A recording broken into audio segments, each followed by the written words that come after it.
bắtជំរាបសួរលោកគ្រូខ្ញុំបានឈ្មោះទេពសំហៃមកពីក្រុម AU20 ថ្ងៃនេះដែរខ្ញុំមកធ្វើវីដេអូបង្ហាញអំពីការ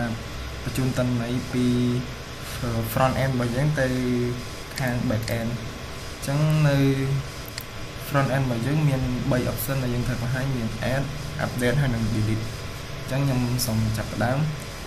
ទី1 student ID ខ្ញុំដាក់លេខ1ហើយនឹង student name ខ្ញុំដាក់ឈ្មោះហៃហើយ major បុគ្គលខ្ញុំដាក់ IT ហើយនឹងឆ្នាំទី1ហើយនឹង page ខ្ញុំយក mail ហើយនឹង benefit ខ្ញុំយក student អញ្ចឹងខ្ញុំធ្វើការ add ពី front end ទៅអញ្ចឹងការ add របស់ខ្ញុំ successfully តទៅខ្ញុំ add ហើយតើនឹងវាធ្លាក់មក list employee របស់យើងនៅខាងក្រោមអញ្ចឹងឈ្មោះហៃ mail major IT ឆ្នាំទី1ហើយនឹងសាសហើយបន្ទាប់ពីយើង add ហើយយើងមកមើលនៅ back end របស់យើងអញ្ចឹងនៅខាងនេះវាអត់តាន់រត់មកទេតើយើង refresh មួយអញ្ចឹងបន្ទាប់ពីយើង add ហើយវាធ្វើបញ្ជូនមកខាង back end របស់យើងមានឈ្មោះហៃ mail IT ឆ្នាំទី1បន្ទាប់មកទៀតខ្ញុំចូលទៅកាន់ប៊ូតុងទី2 update អញ្ចឹង update ខ្ញុំ update កន្លែង student name មួយខ្ញុំដាក់ឈ្មោះសេហៃតមកមកជើបុគ្គលខ្ញុំដូរទៅ network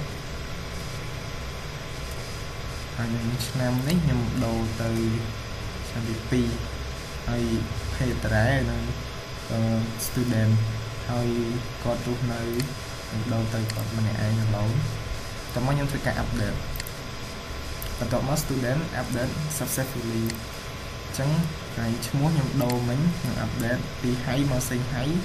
mail ហើយ major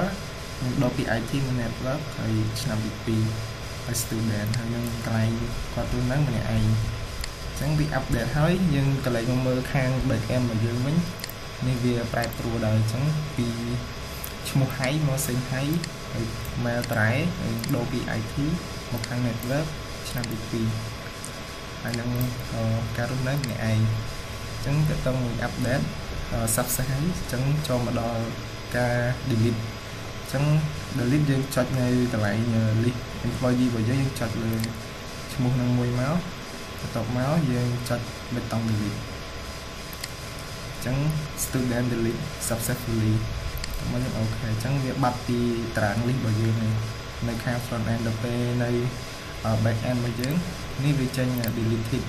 អញ្ចឹងយើង refresh មកវាបាត់ចេញពីតារាងរបស់យើងអញ្ចឹង